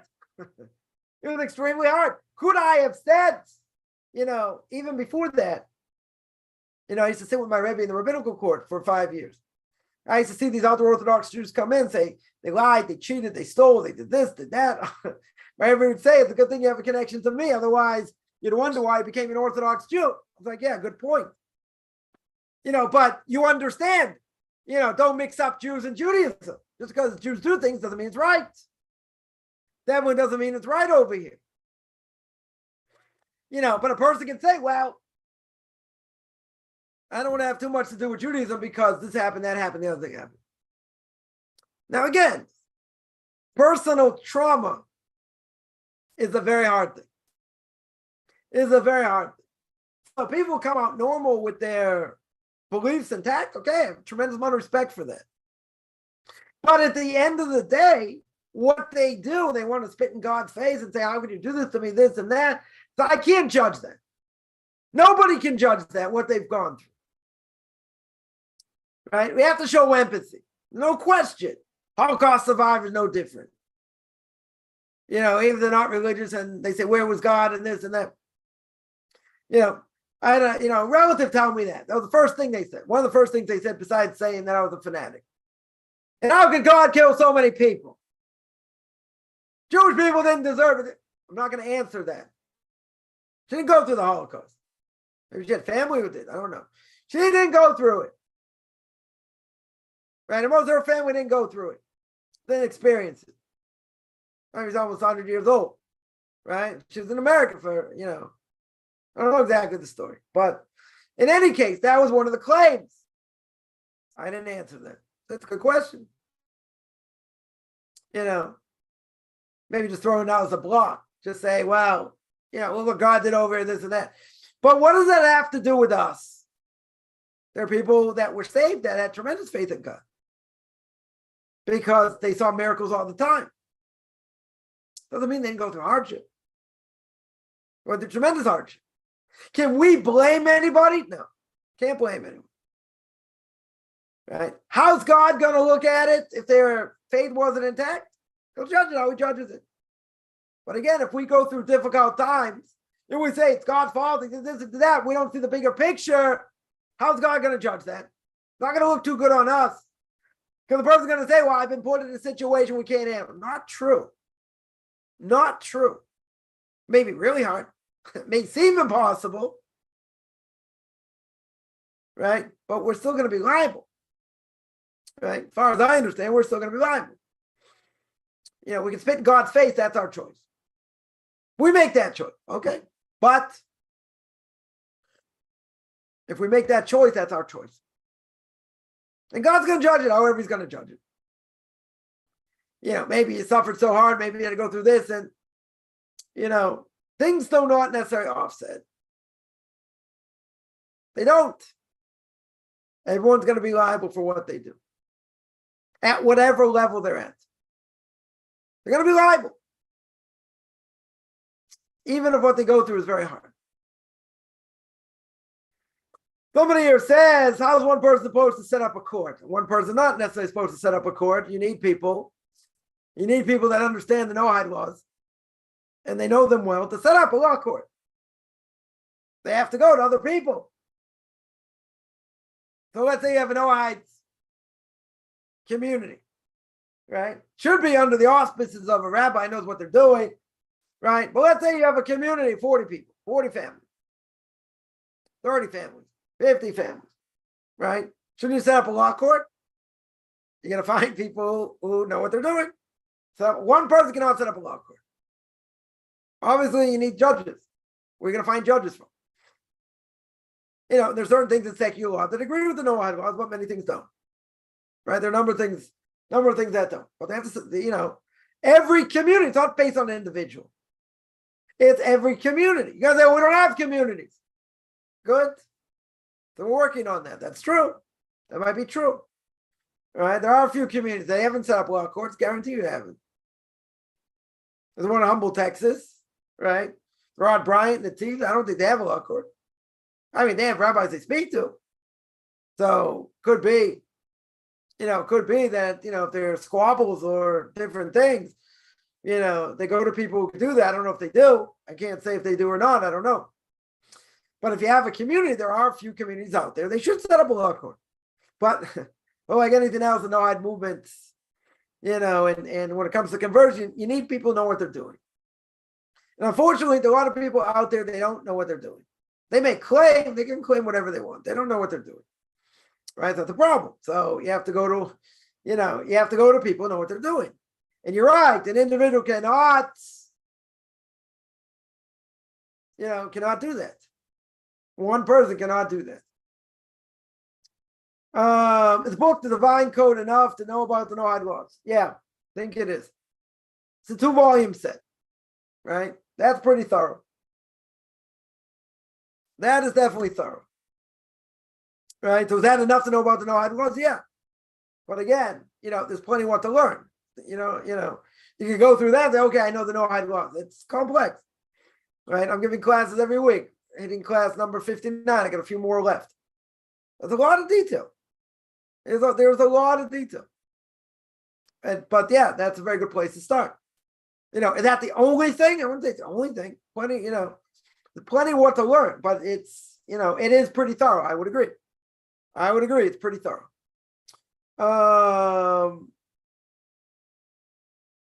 Someone here mentions communities in America are not purely made up of only Jews. You're right. There's a mixture. There's a mixture of Jews and non-Jews. And a lot of places in America that do not have a big mixture of Orthodox Jews.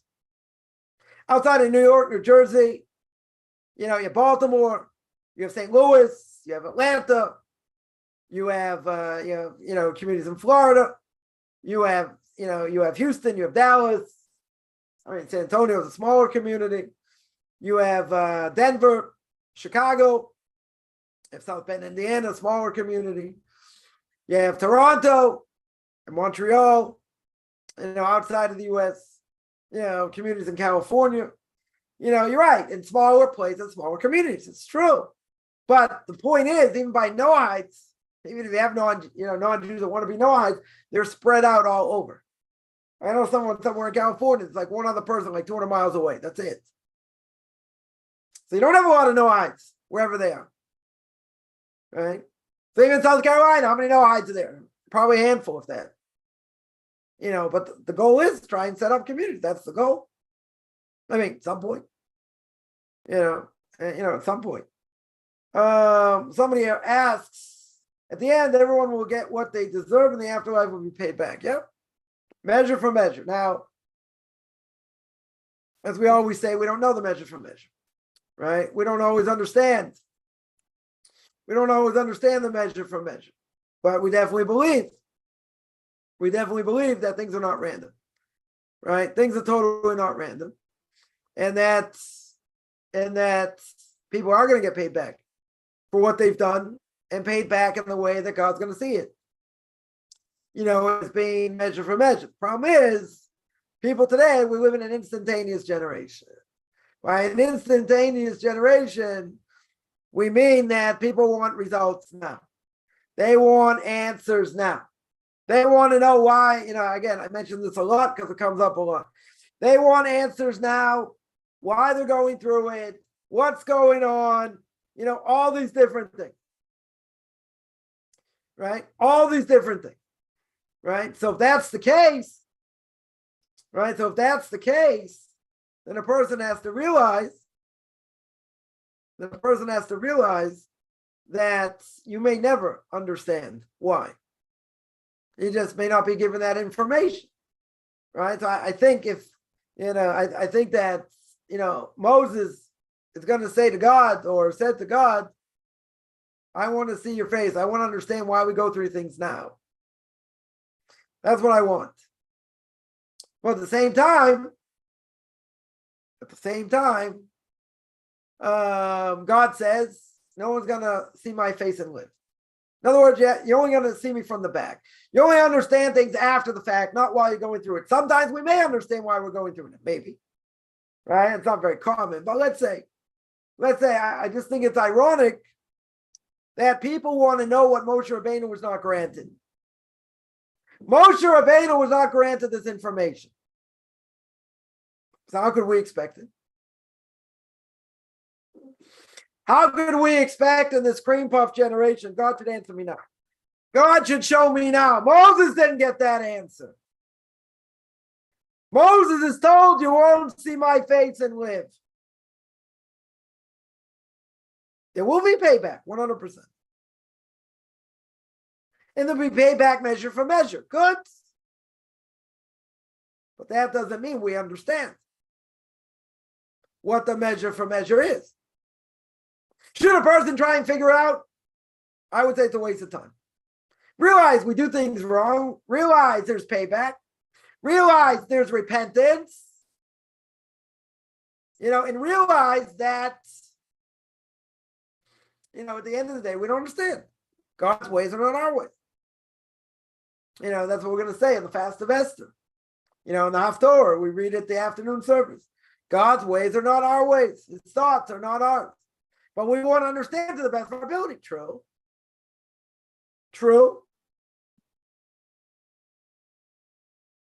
That's our obligation. But again, we live in a world of Hester b'toch Hester panim.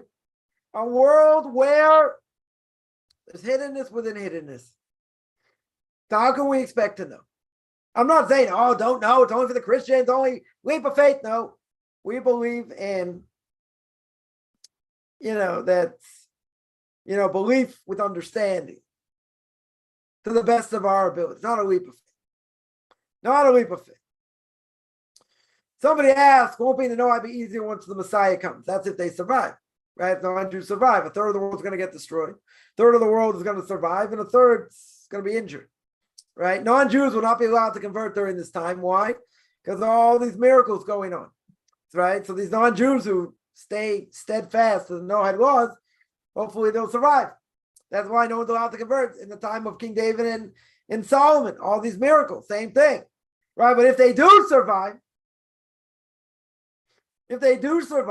no one's going to have an evil inclination. So Noahides will be doing exactly what they need to do. Whatever their obligation is going to be, that's what they'll do. There will be an evil inclination. So won't it be easier if they survive? Not a guarantee, but if they do survive, yeah, then doing God's will is going to be very easy because we're not going to have an evil inclination. That's why the evil inclination understands right now. Mr. S knows his time is up. This is a generation before the Messiah comes. Everyone agrees. We're living in the Messianic era. He knows his time is up. So therefore what? Therefore, a person keeps the Noahide laws, they should be safe. Hopefully they should survive. Right? So if they do survive, any non-Jew that survives, yeah, they are going to be doing God's will as a Noahide. No question. They're going to be given a choice. There's no conversion. At that point, there's no conversion. So de facto, there'll be Noahides. So they'll be doing God's will. Yeah, be 10 times easier. Somebody asks, what about the Brit Olam practical guide for Noahides? I've never seen it. So I don't know. I can't say if it's good or not. If someone suffered extra in this life, he would get more in the afterlife. One of the things the person, I don't know if this applies to non-Jews. Definitely for Jews, the Mabit and Beit Elokim, and his great work, the house of God, literally. The Mabit holds that when a person suffers, I think it's the Mabit who brings this down, that when a person suffers in this world, they have to acknowledge the suffering comes from God. When they acknowledge the suffering comes from God, then that's a whole different thing. If they say, woe to me, I'm suffering this and that, it's not atonement. In other words, if a person at the end of their life, they're going through all kinds of suffering, and they just say, woe to me, they don't say, this should be an atonement for my sins. According to the Mabit, you do not get atonement. You tell me, doesn't suffering in general wipe out sin? It should. Even if you acknowledge it or you don't, it should wipe out sin. It should atone. Mabit says no. Mabit says doesn't necessarily atone unless you acknowledge where it comes from. Right? Unless you acknowledge where it comes from. So if somebody suffered in this world, they should acknowledge where it comes from, and that's tremendous. That's a huge thing. Right? That's a huge thing. That they acknowledge that. So if you want to fulfill, again, even if a person doesn't acknowledge it, so it could be, you'll still get atonement. Could be.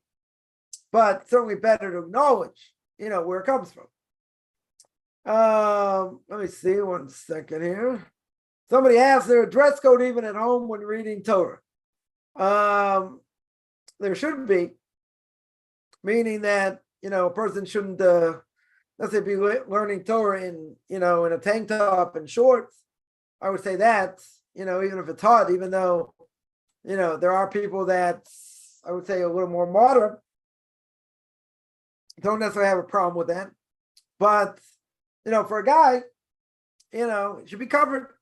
Just like a woman should be covered. Should be properly dressed. I don't think you have to wear a suit and a tie. Per se, a person wants to be more casual, okay. If you're praying, it's something else. But if you're learning, your arms should be covered, your legs should be covered. Right? Your chest should be covered. Be modestly dressed. No matter what you do, but especially when learning. Right? And there's a difference the way a person feels, the way they're dressed. So I would say, yeah, for a guy, certainly praying, is out in this case, even though there are some people, who pray in shorts. There's no obligation to keep your legs covered. But, the Mishna brings down. But nonetheless, you learn Torah, you should be properly dressed, right? You shouldn't be, it shouldn't be in, shorts and a tank top, whatever. What if you, before you go to sleep, you want to learn a little bit, you're already in pajamas. Okay. You say the Shema before you go to sleep, you're in pajamas, right? Okay, that's what you should be. Right? But learning Torah is a different thing. Different thing. You should be properly dressed, should have, proper respect for the Torah you're learning. You shouldn't be dressed like you're going to the beach learning Torah. Now, someone will say, but I've seen people do that. Okay, I can't answer for them. I'm going to tell you, most people should be properly dressed. That's what they should do. Somebody asks, it said only a third will survive. Yeah. Is that a third of Jews or a third of B'nai Noach? It's a third of the world, right? I have to get the exact quote. I remember one Shabbos, I saw it. I forget, whatever. I have to get the source. I will get the source. B'li neder. But yeah, it's Jews and non-Jews.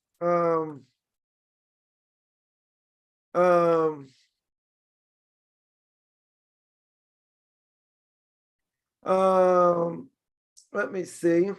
1 second.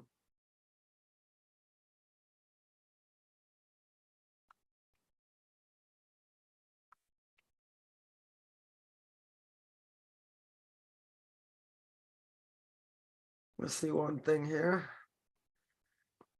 If this is it, I could be. 1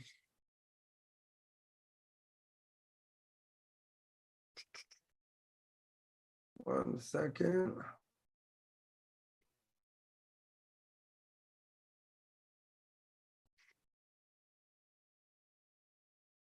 Okay.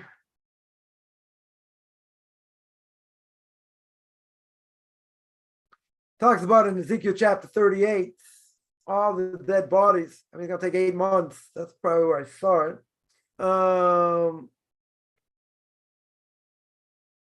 It's gonna take like 8 months. Or how period 7 months, how Israel bury all the dead, purify the land.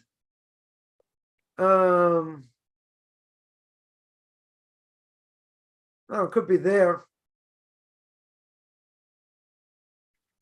Well, I have to see. Edwards talks about 8 months. I thought that's where it was, but I could be wrong. Anyway, whatever. I'll have to look it up.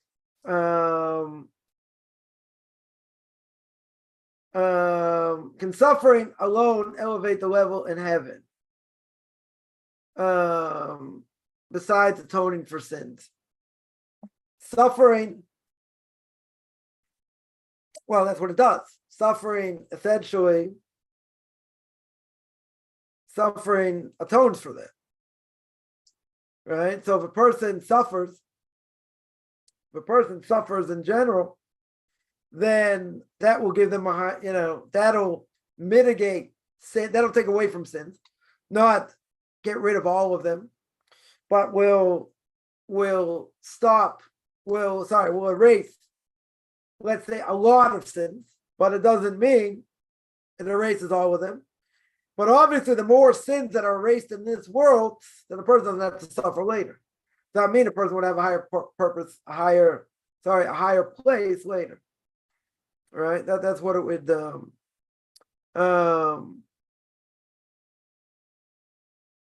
That's what I would say on that. 1 second here. So the more persons suffer in this world, the better it is for the next world. Doesn't mean you don't sin at all in the next world, but nonetheless, you will suffer. If it wipes out all the sins, then you get your portion straight away. You don't have to suffer later. But most likely, we'll probably have to suffer there, as well. 1 second here.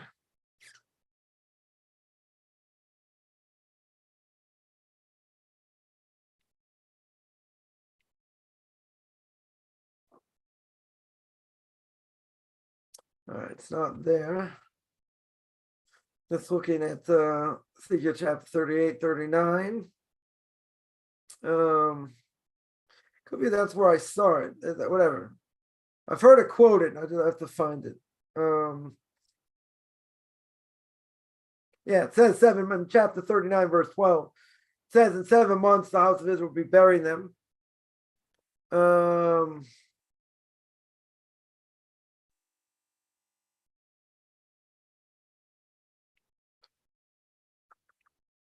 Might be somewhere else.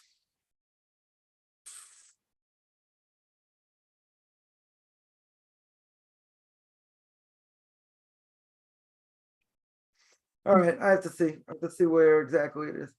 What exactly the source is. But again, in this case about suffering, the more we suffer in this world, even though we pray every day and say we don't want to suffer, right?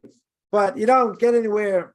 Without trials and tribulations, we don't grow, right? We don't grow spiritually. So if that's the case, then I would say that the more a person suffers, so to speak, then their sins get wiped out. Now, it's going to wipe out all of them, and a person won't have to suffer in the next world. I don't know. There might be other sins they might not wipe out, and therefore you have to get cleansed in the next world. That's what part of hell is. That you have to go through that. But it definitely, for certain things, if a person is killed, dying, they die sanctifying God's name. They have a place right underneath the heavenly throne. But we don't want that. We don't want to die that way, per se. But, a person who's killed, let's say, just for being a Jew. Right? Yeah, 2 kids killed last week or whatever, a week and a half ago, whatever it was. Terrible tragedy. I don't think they're in a low place in heaven, that's for sure. They got killed sanctifying God's name. Killed at point blank range for being a Jew. Is that what we want? No. We're not interested in that. Certainly not. But a person like that, they die sanctifying God's name, right? You get a high place, huge place, in the world to come. That could wipe out everything. Right there. Right? So I would say something like that. Other things? I don't think so. Other things, could atone, but it doesn't mean it's going to, if it atones for a lot, then you don't have to suffer as much later. It's hard to say. It depends what the suffering is, whatever. But, I'll tell you the famous story of Mordechai Pogromansky, who was dying of cancer, couldn't see, and he heard the doctors wanted to give him morphine. And basically, he stood up with all his strength and he said, God, you do everything when you want to my body. And he said, I know, I'm suffering my sins, whatever. You do whatever you do to my body. I'm coming straight to you in Gan Eden. I'm coming straight to you in paradise. I don't know too many people holding like that in this world today, or almost any generation. But he said, give me all the suffering now. So shouldn't we ask for suffering? We're not here to suffer, right? But suffering can take away a lot of sin, tremendous amount of sin, for sure. And, it's going to knock out everything. I wouldn't say that. I wouldn't necessarily say that. It can knock out a lot, though. Somebody asked, is common to be anticipating learning a lot of Torah on Shabbos? Some say Shabbos is extremely drowsy. Okay, you just up sleeping instead most of the day. Is it common? Depends what you eat also. You eat cholent. Cholent's heavy. Right? There are great rabbis that eat meat on Shabbos. They don't eat fish. Why not? Because meat makes you tired. It's a big letdown. I would say that. A person has this desire to really want to learn, and then, you conk out. It's definitely annoying. I would say that. Again, even if you anticipate you want to learn a lot of Torah, just remember, if you're going to eat a big meal, or you're going to eat meat, you're going to eat chicken, meat especially, it's going to make you tired, right? I mean, it depends how much you consume also, but it'll make you tired. It for sure will make you tired. So, it's a letdown. I would agree. I would agree. I mean, is it common? I don't know. I didn't take a survey, right? I didn't necessarily take a survey, but I would say that, we look forward to Shabbos. People look forward to sleeping a little more, than they normally do, and sometimes, sleeping more will allow them, to be more rejuvenated, but at the same time, then you earn less. Or it's harder, right? In a certain sense. But yeah, to let down. I mean, how common is it? I don't know how common it is. I would say that if a person really wants, they anticipate Shabbos, whatever, it's been a long week, even if they're tired. So I would say also by what you eat, could cause you to be more drowsy, and there are plenty of people drink coffee, so that'll keep them awake. I'm not saying drink coffee is necessarily so healthy, depends how much, but at the same time, it depends what you eat also. So if a person eats certain things that are going to make you tired, so then you might want to change what you eat. So not just anticipate learning, but you're actually able to do it. It's a major letdown. I would say that makes sense. How common is it? I don't know. That I can't answer. But if a person doesn't sleep a lot during the week, you can't. Even though Shabbos is a great day to learn, a person has to sleep more than they normally do. Otherwise, it's very hard to function, right? So is God going to cut them some slack? I don't know. That I can't answer because, someone who works, Shabbos is really their day to learn. They shouldn't be sleeping a lot of the day, but same time they're tired. They want to rejuvenate. It's okay, right? It's a hard thing. I would say it's a hard thing. Shabbos is a great day to learn. True. It's a great day to eat also, right? But it's, goes both ways. That's what I would answer. Someone here asks, I'd say to Shem, give me as much suffering in this world so I won't go to hell. No. Why not? Why shouldn't a person say that? Jew or non-Jew? Because we don't want to suffer in this world. We pray every day, goes against what you just said. We pray every day, God, do not bring me to suffering, to trials and tribulation. But on the other end, you don't grow if you don't have them. Okay. Catch 22. We're not asking for suffering. Nobody wants to suffer. But you're going to say, but I want to suffer. I don't, there were people, great people, not us, that wanted to live according to divine judgment. God created divine judgment, saw the world couldn't live on divine judgment, so he mixed divine judgment with divine compassion, with both. That's what he did. Right? Otherwise, the world wouldn't be able to exist because divine judgment is very strict. So there are very few people in this world who wanted to live according to divine judgment. Yaakov Avinu, one of them. One of them. And he suffered a lot. One thing after another he suffered. All right, he suffered with his brother. Right? He suffered with Dinah. He suffered with Lava, for 14 years. Rachel dies, in his lifetime, tragically. The birth of their son. He goes through all kinds of things. Right? The story with Joseph. Goes through a lot, suffers a tremendous amount. Suffers more than most people. Right? More than just about everybody. King David also, suffered a lot. I don't know. I do know by Yaakov Avinu, Rabbi Akiva. Rabbi Akiva also had tremendous suffering. Tremendous suffering. And those two, I can say for sure, they wanted to live their lives according to that, according to divine judgment. Strict divine judgment, not to suffer. They wanted to live according to that high spiritual level. And they paid serious prices for seemingly minor things.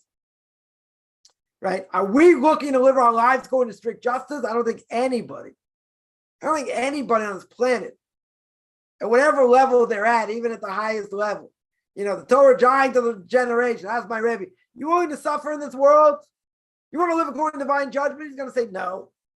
Straight away, 97, should be well. He's going to say absolutely not. They don't live according to divine judgment. Who can withstand divine judgment? You're right. If a person would say that, and live according to divine judgment, doesn't that mean you're not going to suffer later? You'll suffer everything now in a very serious way. Is that what God wants? No. God does not want that. Isn't it better to suffer in this world than suffering in hell? I agree. I didn't say not. What I said was that's not what we're living for. We pray now. What are you going to do with the statement I just said? We pray. We Jews pray every single day. Do not bring me to suffering. Do not bring me to trials and tribulations. What does that mean? That means don't bring me to trials and tribulations. I'm not here to suffer to make my life easier in the next world. That's what it says. It says don't bring me to trials and tribulations. Don't bring me to suffering. We say that on Yom Kippur, the Shemona Esrei. Don't bring me to sickness, to other things. We don't want it. We're not interested. If it happens, okay, how do we deal with it? How do we look at it? Very good. But to say I want to suffer now so I don't suffer later? No. Is it better? Yeah, it's better. Who wants it? Who wants it? We have enough difficulty in our own lives. Who wants to suffer more? I don't think anybody. I haven't met anybody who's willing to suffer more. More people much greater than me. They don't want more suffering. They want what Yaakov asked for. Let me rest. Give me rest so I can serve you properly. How did he suffer? He didn't want, he took on that, okay? That's not for us. That's not for us. It's certainly not for this generation. But I would agree. Isn't it better to suffer now than later? Yeah. But we're not asking for it. We don't pray for that.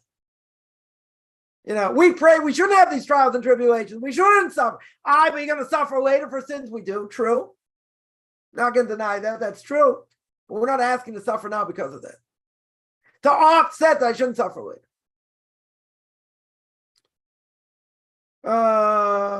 Yeah. Any other questions?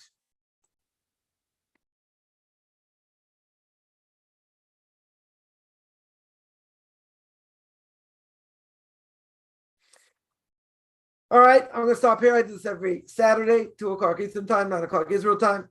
Tomorrow, Sunday, going to have the book of Leviticus chapter 16th. And next week, we're going to have Pirke Avos, Ethics of Our Fathers, chapter 2, Mishna 13, part 25. If anyone has any questions, feel free.